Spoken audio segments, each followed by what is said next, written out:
বিশ্বনবী বললেন, ছোট এই জান্নাতের দিকে, যে জান্নাতের বিস্তৃতি আকাশ জমিন বিস্তৃত। বিশ্বনবীর এই কথা শোনার পরে এক আনসারী সাহাবী সাইয়েদনা উমাইর ইবনুল হুমাম রাদিয়াল্লাহু তাআলা আনহু খেজুর খাচ্ছিলেন। তিনি বিশ্বনবীর দিকে তাকিয়ে কথা শুনছেন আর খেজুর খাচ্ছেন। যখন বিশ্বনবী বললেন জান্নাতের দিকে ছোট যে জান্নাত আকাশ জমিন বিস্তৃত, বিশ্বনবীর কথা শোনা মাত্র সাইয়েদনা উমাইর ইবনুল হুমাম বললেন বাহ বাহ। কি বললেন? বাহ বাহ, মানে চমৎকার, মাশাআল্লাহ, চমৎকার। আমরা ইদানিং কালে চমৎকার কিছু দেখলে ইংরেজিতে বলে ফেলি না ওয়াও ওয়াও, বাহ বাহ, মাশাআল্লাহ। বিশ্বনবী বললেন মা ইয়াহমিলুকা আলা কওলিকা বাহ বাহ ইয়া উমাইর। ও উমাইর, আমার এই কথা শুনে তুমি কেন বললা বাহ বাহ, চমৎকার চমৎকার কেন বললা? সাইয়েদনা উমাইর ইবনে হুমাম রাদিয়াল্লাহু তাআলা আনহু বললেন, ইয়া রাসূলুল্লাহ, আপনার এই কথা শুনে আমি বড্ড খুশি হয়েছি, আর আমি প্রত্যাশা করছি আমি যদি ওই জান্নাতের মালিক হতে পারি তাহলে কতই না ভালো হতো। সুবহানাল্লাহ বলেন। বিশ্বনবী বললেন, ছোট এই জান্নাতের দিকে যে জান্নাত আকাশ জমিন বিস্তৃত। আপনার এই চমৎকার মুখনিসৃত কথা শুনে আমার হৃদয়ের মধ্যে জান্নাতি হওয়ার বাসনা জেগে উঠলো, এজন্য বলেছি বাহ বাহ, আমি যদি ওই জান্নাতে যেতে পারতাম কতই না ভালো হতো।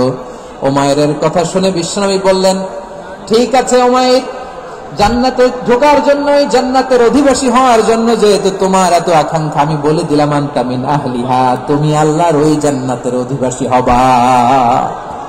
যাও উমাইর, তুমি ওই জান্নাতের অধিবাসী, ওই জান্নাত তুমি ঢুকবা, তুমি জান্নাতি। তার মানে সহজ কথায় তুমি জান্নাতি। সুবহানাল্লাহ বলেন। যখনই বিশ্বনবী বললেন জান্নাতি, সাইয়েদনা উমাইর রাদিয়াল্লাহু তাআলা আনহু খেজুর খাচ্ছিলেন আর মনে মনে ভাবে, বিশ্বনবী যখন ওয়ারেন্টি দিয়েছে, বিশ্বনবী যখন গ্যারান্টি দিয়েছে আমি জান্নাতে যাব, তাহলে হাতে তো এখনো 3টা খেজুর বাকি। এই 3টা খেজুর যদি খাই তাহলে জান্নাতে ঢুকতে দেরি হয়ে যাবে। সুবহানাল্লাহ পড়েন। হাতে কয়টা খেজুর? 3টা খেজুর। বিশ্বনবী বললেন উমাইর আনতা মিন আহলিহা, তুমি ওই জান্নাতের অধিবাসী, তুমি জান্নাতি। উমাইর চিন্তা করলেন আমি জান্নাতি, নবীর মুখ দিয়ে যখন বেরোইছে ওই জান্নাতে তো আমার ঢুকতেই হবে, কিন্তু হাতে 3টা খেজুর খেয়ে যদি জিহাদের ময়দানে যায় তাহলে জান্নাতে যেতে তো দেরি হয়ে যাবে। এই চিন্তা আসা মাত্রই খেজুর 3টাকে তিনি ছুঁড়ে মারলেন, তলোয়ার বের করে আল্লাহু আকবার বলে বদরের ময়দানে ঝাঁপিয়ে পড়লেন। আল্লাহর শত্রুদেরকে কচুকাটা করে এক পর্যায়ে শাহাদাতের সুধা পেয়ে নিজেও জান্নাতি হয়ে গেলেন। পড়েন সুবহানাল্লাহ। আমরা দুনিয়ার বুকে আমরা হয়েছি দুনিয়ার পাগল, ক্ষমতার পাগল, সম্পদের পাগল, খ্যাতির পাগল। বিশ্বনবী তার সাহাবাদেরকে বানিয়েছিলেন জান্নাতের পাগল। পড়েন সুবহানাল্লাহ। ওই জান্নাতে আমরা যেতে চাই কি চাই না? একা না সবাই মিলে? একা না সবাই? জান্নাতে একা আমি যাব না তো ভাই, তোমাকেও জান্নাতে দলে নিতে চাই। সবাই বলেন, জান্নাতে একা আমি যাব না তো ভাই, তোমাকেও জান্নাতে দলে নিতে চাই। পড়েন আমিন। সিলেটের এই ঐতিহাসিক এমসি কলেজ ময়দানে আজ রাতে এই চমৎকার রজনীতে আমরা যেমনি একত্রিত হলাম, আল্লাহর জান্নাতুল ফেরদাউসের জন্য আমরা একত্রিত হতে পারি। আল্লাহ তুমি কবুল করো। সবাই আওয়াজ করে পড়েন আমিন। তাহলে চিন্তা করেন কিভাবে বিশ্বনবী জান্নাতকে চিত্রায়িত করেছেন সাহাবাদের সামনে, কিভাবে চিত্রায়িত করেছিলেন তিনি, যে কারণে সাহাবারা জান্নাতের পাগল হয়ে গিয়েছেন। আমরা যদি দেখি the way the prophet Muhammad portrait জান্নাত, কিভাবে তিনি পোর্ট্রে করেছেন জান্নাতের যে সৌন্দর্য, কিভাবে তিনি সাহাবাদের সামনে তুলে ধরেছেন। বিশ্বনবী আল্লাহর কোরআন থেকে আমাদেরকে জানান আল্লাহর জান্নাতের সুসংবাদ দানকারী করে যে আল্লাহ আমাকে পাঠালেন। তোমরা কি জানো আল্লাহর জান্নাত কত সুন্দর? কোরআন থেকে বিশ্বনবী আমাদেরকে জানান ফালা তা'লামু নাফসুম মা উখফিয়া লাহুম মিন কুররাতি আ'য়ুন জাযাআম বিমা কানু ইয়া'মালুন। মানুষের কর্মের প্রতিফল হিসেবে কত চমৎকার জান্নাত রব্বুল আলামিন নাজ নেয়ামত দিয়ে পরিপূর্ণ করে আমাদের জন্য প্রস্তুত করে রেখেছেন। পৃথিবীর কোনো মানুষ সেটা জানে না। পড়েন সুবহানাল্লাহ। এটা যে কত সুন্দর, আমাদের আমলের প্রতিদান হিসেবে কত চমৎকার, fantastic, eye catching, fabulous. Paradise তিনি আমাদের জন্য রেডি করে রেখেছেন, এটা কেউ জানেই না, কল্পনাতেও আনতে পারে না। সুবহানাল্লাহ পড়েন। আবার হাদিসে কুদসিতে বিশ্বনবী ফরমান, রব্বুল আলামিন বলেন, আ'দাতু লিইবাদিয়াস সালিহিন মা লা আইনুন রাআত ওয়ালা উযুনুন সামিআত ওয়ালা খাতারা আলা কলবি বাশার। আল্লাহ বলেন, আমার নেককার বান্দাদের জন্য এমন চমৎকার জান্নাত আমি রেডি করে রেখেছি, মা লা আইনুন রাআত, কোন চোখ সে জান্নাতকে দেখে নাই, ওয়ালা উযুনুন সামিআত, কোন কর্ণকুহর সেই জান্নাতের আওয়াজ শুনে নাই, ওয়ালা খাতারা আলা কলবি বাশার, মানুষ কল্পনাতেও জান্নাতের ছবি আঁকতে পারে না। সুবহানাল্লাহ, কল্পনাতেও ছবি আঁকতে পারে না। পৃথিবীর যত বিখ্যাত বিখ্যাত ডিজাইনাররা আছে সবাইকে একসাথে বসিয়ে যদি আমরা বলি জান্নাতে যে চেয়ারের মধ্যে আমরা বসবো, এই চেয়ারের একটা ডিজাইন করেন তো, কোটি কোটি ডিজাইনকে একসাথে করা হলেও জান্নাতের একটা চেয়ারের ডিজাইন হবে? প্রিয় সিলেট, আওয়াজ করে বলো, জান্নাতের একটা চেয়ারের ডিজাইন তারা করতে পারবে? কেমন জান্নাতে আমরা যাব? বিশ্বনবী কিভাবে জান্নাতকে আমাদের সামনে চিত্রায়িত করেছেন, পোর্ট্রে করেছেন। তিনি বলেছেন, জান্নাতীরা যখন জান্নাতে ঢুকবে, ফেরেশতারা জান্নাতীদেরকে বলবে, ওয়া ইন্না লাকুম আন তাসিহু ফালা তাসকামু আবাদা, ও জান্নাতীরা তোমরা আজীবন সুস্থ থাকবা, কোনোদিন অসুস্থ হবে না। সুবহানাল্লাহ বলেন। আচ্ছা, আজকের এই মাহফিলে যারা এসেছেন কোনোদিন অসুস্থ হন নাই, এরকম কে কে আছেন? হাত তোলেন তো দেখি। ওই যে হাত তুলছেন, পাওয়া গেছে, চির সুস্থ। তোমরা কোনোদিন অসুস্থ হও নাই? অসুস্থ হও নাই? তা তুমি আর জান্নাতে যেয়ে কি করবা? তুমি তো জান্নাতেই আছো তাইলে। ফেরেশতারা বলবে, ওয়া ইন্না লাকুম আন তাসিহু ফালা তাসকামু আবাদা, এটা এমন জান্নাত চিরকাল সুস্থ থাকবা, কোনোদিন অসুস্থ হবে না। সুবহানাল্লাহ বলেন। ওয়া ইন্না লাকুম আন তাহইয়াউ ফালা তামুতু আবাদা, তোমরা অমর হবা, মৃত্যু তোমাদের স্পর্শ করবে না। সুবহানাল্লাহ। অমর হওয়ার জন্য আমরা কত কিছু করি, জান্নাতে গেলে অমর হওয়া যাবে, ঠিক কিনা বলেন? তোমরা চিরকাল বেঁচে থাকবা, তোমরা আর মরবা না। ওয়া ইন্না লাকুম আন তাশিব্বু ফালা তাহরামু আবাদা, তোমরা চির যুবক থাকবা, আর বার্ধক্য তোমাদের স্পর্শ করবে না। সুবহানাল্লাহ বলেন। এই দুনিয়ার সুখ আনন্দকে নষ্ট করে দেয় বার্ধক্য। মানুষ বুড়ো হতে চায় না। দেখবেন যে দাড়ি যার একটু সাদা হয়ে গেছে, কত ভাবে ওটার একটু লুকিয়ে রাখার ট্রাই করে, আছে না নাই? হ্যাঁ, এটাকে কলপ দেয়, এটার কেউ মেহেদি দেয়, এটাকে কেউ কেটে কুটে। এই যে আমার তো পাকতেছে এদিক দিয়ে, তো আজ থেকে 5 বছর আগে তো কুচকুচে দাড়ি ছিল, চুল ছিল, রং ধরা যৌবন, জং ধরে শেষ। এই তো জীবন। This is the circle of life, এটাই লাইফ। এই যে পাকতেছে, এইখানে পাকতেছে, দিস ইজ লাইফ। তো মানুষ বুড়ো হতে চায় না। এখন দেখবেন যে অনেক শ্যাম্পু বেরোয়েছে, শ্যাম্পু অ্যান্টি এজিং শ্যাম্পু। কি এজিং? Anti ageing. ক্রিম বের হয়েছে, ক্রিম, অ্যান্টি এজিং ক্রিম। এটা বলে অ্যাট্রাকশন লাগায় আর কি, যেটা মাখলে মানুষ আর বুড়ো হয় না। এই শ্যাম্পু দিলে মানুষ আর বুড়ো হয় না। ভারতের একজন ধনকুবের আছে, নাম শুনেছেন না? মুকেশ আম্বানি। ওনার স্ত্রী নীতা আম্বানি, আমি একটা নিউজে দেখলাম যে তিনি গোল্ড ওয়াটার খেয়েছেন। 1 বোতল গোল্ড ওয়াটারের দাম মোস্ট লাইকলি $60,000 $60,000 1 বোতল গোল্ড ওয়াটার। কেন? এটা খেলে বার্ধক্যের ছাপ নাকি চেহারায় লাগে না। কিন্তু মানুষ যতই বয়স ধরে রাখতে চাক এই দুনিয়ার জামিনে, সে কি তার বয়স লুকাতে পারে? আমার কলিজা টুকরা সিলেট, আওয়াজ করে বলেন, এই দুনিয়ার জীবনে বয়সকে ধরে রাখা যাবে? আপনি অমর হবেন জান্নাতে, চির সুস্থ হবেন জান্নাতে। আপনি যদি চির যৌবন থাকতে চান, চির যুবক, এটা পাবেন জান্নাতে। সুবহানাল্লাহ বলেন। ওই জান্নাতে আপনি যেতে চান? তো চান? এভাবে বিশ্বনবী উম্মতের সামনে জান্নাতকে চিত্রায়িত করেছেন, পোর্ট্রে করেছেন। এজন্য বিশ্বনবীর বৈশিষ্ট্য দিয়েছেন আল্লাহ তাআলা মুবাশশিরাম বিল জান্নাহ। নবী হে, আপনি জান্নাতের সুসংবাদদাতা। আওয়াজ করে পড়তে হবে আল্লাহু আকবার। এজন্য আল্লাহ বলেন, ইয়া আইয়ুহান নাবিয়্যু ইন্না আরসালনাকা শাহিদা, ও নবী আপনারে আমি সাক্ষ্যদাতা করে পাঠালাম। মুবাশশিরা শাহিদাও ওয়া মুবাশশিরা, আপনারা আমি জান্নাতের সুসংবাদদাতা করে পাঠালাম। 3 নম্বরে হলো নাযীরা, আপনাকে আমি জাহান্নামের সতর্ককারী রূপে প্রেরণ করলাম। পড়েন সুবহানাল্লাহ। আমার প্রিয় বন্ধুরা, বলেন তো আল্লাহ বিশ্বনবীর কয়টা বৈশিষ্ট্যের কথা এখানে উল্লেখ করেছেন? এই যে মাশাআল্লাহ, আওয়াজ করে বলতে হবে কয়টা? 5টা। 1 নম্বরে শাহিদান, সাক্ষ্যদাতা। 2 নম্বরে মুবাশশিরা, সুসংবাদদাতা।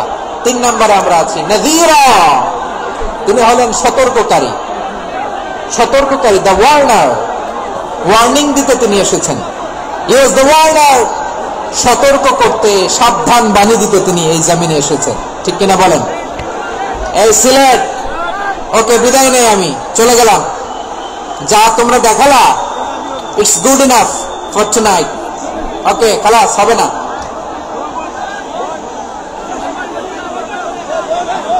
এই ধাক্কা আসে কি করে? এখান থেকে ধাক্কা আসে কিভাবে?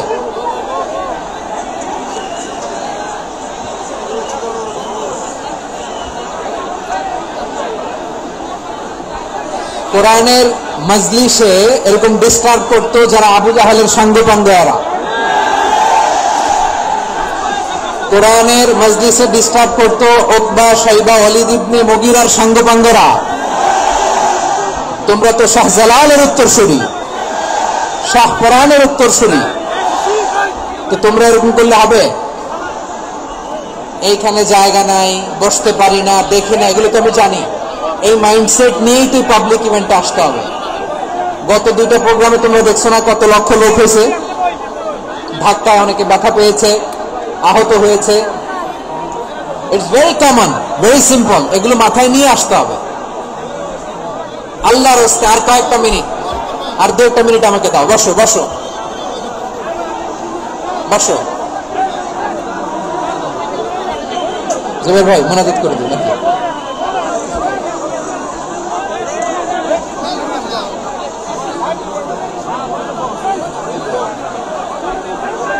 মাশাআল্লাহ, হ্যাঁ ঠিক আছে।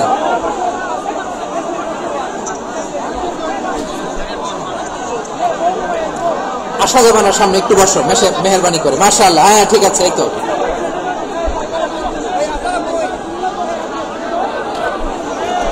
মাশাআল্লাহ, মাশাআল্লাহ, হ্যাঁ ঠিক আছে। এই তো হয়ে গেছে। দেখেছি, তোমাদেরকে দেখেছি। আমার দোয়া যদি চাও, স্টপ রাইট নাও, স্টপ। হয়েছে, হ্যাঁ দেখেছি তো তোমাকে, দেখেছি। স্টপ।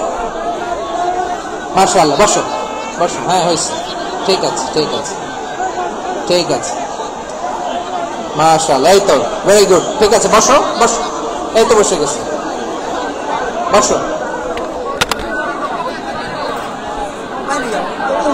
মাশাআল্লাহ, হ্যাঁ দেখেছি, সবাইকে দেখেছি। বসো, এখন বসতে হবে। দাঁড়িয়ে হাত তুললে তো হবে না, বসতে হবে। হ্যাঁ মাশাআল্লাহ, পেয়েছি পেয়েছি। ঠিক আছে, মাশাআল্লাহ মাশাআল্লাহ মাশাআল্লাহ। এই এনার্জি গুলো ধরে রাখো। এই শাহজালালের উর্বর জমিনে ইসলাম কায়েমের জন্য এই এনার্জি গুলোকে কাজে লাগাতে হবে। হ্যাঁ ঠিক আছে, বসো বসো। হ্যাঁ ঠিক আছে, মাশাআল্লাহ। এই যে আমার কলিজার টুকরা ভাইয়েরা, একটা বারে দেখে কিছু বলা লাগবে না, এদেরকে কিছু বলা লাগবে না। এই যে কিছু বলা লাগবে না। মাশাআল্লাহ, হ্যাঁ ঠিক আছে ঠিক আছে ঠিক আছে ঠিক আছে ঠিক আছে। 10 মিনিট আলোচনার পরেই তারা ভালোবাসা প্রকাশ করতে চায়। শুরুতে শুভেচ্ছা জানিয়ে ভালোবাসা জানালাম, ভালোবাসা নিলাম, দিলাম, খালাস, এখানে শেষ। হ্যাঁ ঠিক আছে, বাস। বিশ্বনবী আল্লাহ তাআলা সাক্ষ্যদাতা করে প্রেরণ করলেন, জান্নাতের সুসংবাদদাতা করে প্রেরণ করলেন, জাহান্নামের ব্যাপারে সতর্ককারী করে প্রেরণ করলেন। 3 নম্বর বৈশিষ্ট্য হচ্ছে জাহান্নামের ব্যাপারে সতর্ককারী। রব্বুল আলামিন বলেন, তাবারাকাল্লাযী নাযালাল ফুরকানা আলা আবদিহি লিয়াকুনা লিল আলামিনা নাযীরা। বরকতময় সেই সত্তা যিনি ফুরকানকে, মানে কোরআনকে তার বান্দার উপর নাযিল করেছেন, যাতে করে বিশ্বনবী গোটা মানব মণ্ডলীর জন্য সতর্ককারী হতে পারে। সুবহানাল্লাহ। বিশ্বনবী সবাইকে সতর্ক করতে এসেছে, আমার প্রিয় সিলেটের ভাইয়েরা, নাকি শুধু আমাদেরকে? মুসলিম অমুসলিম, আস্তিক নাস্তিক, মুমিন কাফের, সবার জন্য তিনি সতর্ককারী। সুবহানাল্লাহ পড়েন। সূরা আলাক নাজিল হলো, তারপর সূরা মুদ্দাসসির নাজিল হলো। আল্লাহ বলেন, ইয়া আইয়ুহাল মুদ্দাসসির কুম ফাআনদির, stand up and warn your people. বিশ্বনবী ওহীর ভার সহ্য করতে না পেরে কাঁপুনি এসে গেল, শীত লাগছিল, তিনি চাদর গায়ে দিলেন। আল্লাহ বললেন, ইয়া আইয়ুহাল মুদ্দাসসির, হে চাদরওয়ালা, কুম ফাআনদির, স্ট্যান্ড আপ, ফাআনদির, ওয়ার্ন করো, সতর্ক করো। সুবহানাল্লাহ। ওই যে বিশ্বনবী স্ট্যান্ড আপ, দাঁড়ালেন আর সতর্ক শুরু করলেন, এন্তেকালের আগ পর্যন্ত আর বসতে পারেন না। ওই যে দাঁড়ালেন, দাঁড়িয়েই গেলেন, উম্মাহকে সতর্ক করেই গেলেন, করতেই থাকলেন। আওয়াজ করে পড়েন আল্লাহু আকবার। ওয়া আনযির আশীরাতাকাল আকরাবিন যখন নাযিল হলো, বিশ্বনবী সাফা পাহাড়ের চূড়ায় উঠে গেলেন, ডাকতে আরম্ভ করলেন, ও আমার বংশের লোকেরা, ও আমার সম্প্রদায়ের লোকেরা, আমি যদি বলি পাহাড়ের পেছনে একদল ঘোড়সাওয়ার তোমাদেরকে আক্রমণ করার জন্য রেডি হয়ে আছে, ও আমার মক্কাবাসী, আমার কথা তোমরা বিশ্বাস করবে নাকি? সবাই এক বাক্যে বলে দিল, বিশ্বাস করব। সুবহানাল্লাহ। ও আমার মক্কাবাসী, আমি যদি বলি পাহাড়ের পেছনে একদল ব্যাটালিয়ন তোমাদেরকে অ্যাটাক করবে, আমি বললে বিশ্বাস করবা? মক্কাবাসী কি উত্তর দিয়েছিল জানেন? এত হেভি ওয়েটফুল একটা কথা বলেছিল। তারা বলেছিল, অবশ্যই বিশ্বাস করব, কারণ মা জাররাবনা আলাইকা ইল্লা সিদকা, আমরা জীবনে কোনোদিন তোমার মুখে মিথ্যা শুনি নাই। সুবহানাল্লাহ কইবেন না? ও মিয়া, যে এলাকায় আপনি জন্মগ্রহণ করলেন, আপনার শৈশব, কৈশোর, আপনার তারুণ্য, আপনার যৌবন যেখানে কাটালেন, ওই এলাকার লোকেরা যদি এক বাক্যে বলে তুমি যা বলবা তাই বিশ্বাস করব, কারণ তোমার তো মিথ্যা কইতে শুনি নাই। মা জাররাবনা আলাইকা ইল্লা সিদকা, we have never ever witnessed a single lie from you, আমরা জীবনে একটা মিথ্যা তোমার মুখ থেকে শুনি নাই। সুবহানাল্লাহ বলেন। দেখেন, এই কথার মাধ্যমে এক বাক্যে বিগত 40 বছরের সার্টিফিকেশন হয়ে গেছে। কথা বলেন ঠিক কিনা? বিগত 40 বছর আমার নবী মক্কায় কেমন লাইফ লিড করেছেন, এক বাক্যে সার্টিফিকেশন, মা জাররাবনা আলাইকা ইল্লা সিদকা। তখন বিষ্ণু বললেন, ফাইন্নী নাযীরুল লাকুম বাইনা ইয়াদাই আযাবিন শাদীদ, যদি আমার কথা বিশ্বাস করো তাহলে জেনে রাখো, যদি মূর্তি পূজা আর এই শিরকি কর্মকাণ্ড ছেড়ে না দিয়ে এক আল্লাহর পথে ফিরে না আসো, কঠিন আযাব তোমাদের জন্য অপেক্ষা করছে। আওয়াজ করে পড়ুন আল্লাহু আকবার। ফাইন্নী নাযীরুল লাকুম বাইনা ইয়াদাই আযাবিন শাদীদ, ভয়ঙ্করতম শাস্তি তোমাদের জন্য অপেক্ষা করেছে, আমি সেই শাস্তির সতর্কতা দিতে এসেছি। তাহলে বিশ্বনবীর আরেকটা বৈশিষ্ট্য, তিনি সতর্কতাকারী। সুবহানাল্লাহ। তিনি সতর্ককারী, উম্মাহকে রিমাইন্ডার দিতে এসেছেন, ওয়ার্নিং দিতে এসেছেন। আবার জাহান্নামীরা যখন জাহান্নামে যাবে, ফেরেশতারা ডেকে বলবে, ও কপাল পোড়া জাহান্নামীরা, জাহান্নামে কেন ঢুকলা? দুনিয়ার বুকে কি তোমাদেরকে সতর্ক করার জন্য কেউ আসে নাই? কুল্লামা উলকিয়া ফিহা ফাউজুন সাআলাহুম খাযানাতুহা আলাম ইয়াতিকুম নাযীর। সুবহানাল্লাহ পড়েন। আলাম ইয়াতিকুম নাযীর, কোন সতর্ককারী আসে নাই? বিশ্বনবী নাযীর হয়ে, সতর্ককারী হয়ে পৃথিবীতে আসলেন। তিনি জাহান্নামের ব্যাপারে উম্মাহকে সতর্ক করেছেন। জান্নাতকে যেমনি তিনি চমকপ্রদ ভাবে উম্মার সামনে পোট্রে করেছেন, চিত্রায়িত করেছেন, ঠিক অনুরূপ ভাবে ভয়ঙ্কর জাহান্নামকেও তিনি এই উম্মার সামনে পোট্রে করেছেন। জাহান্নামকে কিভাবে বিশ্বনবী উম্মার সামনে পোট্রে করলেন, চিত্রায়িত করলেন, শুনতে মনে চায়? সিলেটবাসী শুনতে মনে চায়? জান্নাতের কথা শুনে যেমনি জান্নাতে যাওয়ার ব্যাপারে আপনারা আগ্রহী হয়েছেন, জান্নাতের নাজ নিয়ামতের কথা শুনে, জান্নাতের ফিচার শুনে যেমনি জান্নাতে যাওয়ার ব্যাপারে আমরা উদ্বেলিত হয়েছি, উচ্ছ্বসিত হয়েছি, জাহান্নামের কথা শুনলে কিন্তু আমাদের কলিজা কেঁপে উঠবে। কিভাবে বিশ্বনবী পোট্রে করলেন? বিশ্বনবী বলেন, নারুকুম হাযিহিল্লাতী ইউকিদু ইবনু আদম জুজউন মিন 70 জুজআন মিন হাররি জাহান্নাম। ও আমার উম্মতেরা, তোমরা যে রান্নাঘরে যে আগুন দিয়ে রান্না করো, তোমরা কি ভেবেছো জাহান্নামের আগুন ওই রান্নাঘরের আগুনের মতো না? আপনারা কিচেনে যে রান্না করেন, রান্নাঘরের আগুন আর জাহান্নামের আগুন তো একই না? সিলেটের ভাইয়েরা বুঝে থাকলে উত্তর দেন। কিচেনের রান্নাঘরের আগুন আর জাহান্নামের আগুন এক না? একরকম? বিশ্বনবী বলেন, জুজউন মিন 70 জুজআন মিন হাররি জাহান্নাম, জাহান্নামের আগুন দুনিয়ার আগুনের চেয়ে কমপক্ষে 70 গুণ বেশি তেজওয়ালা। জাহান্নামের আগুনকে আল্লাহ নাম দিয়েছেন নারুল্লাহ। এটা আল্লাহর আগুন, নারুল্লাহিল মুকাদা আল্লাতী তাত্তালিউ আলাল আফইদা, যেটা কলিজার মধ্যে যে ধরে যায়। দুনিয়ার আগুন হাতে লাগলে হাত জ্বলে, পায়ে লাগলে পা জ্বলে। জাহান্নামের আগুন দেহের যেই জায়গায় লাগুক না কেন, সাথে সাথে কলিজাটা জ্বলে ছাই হয়ে যাবে।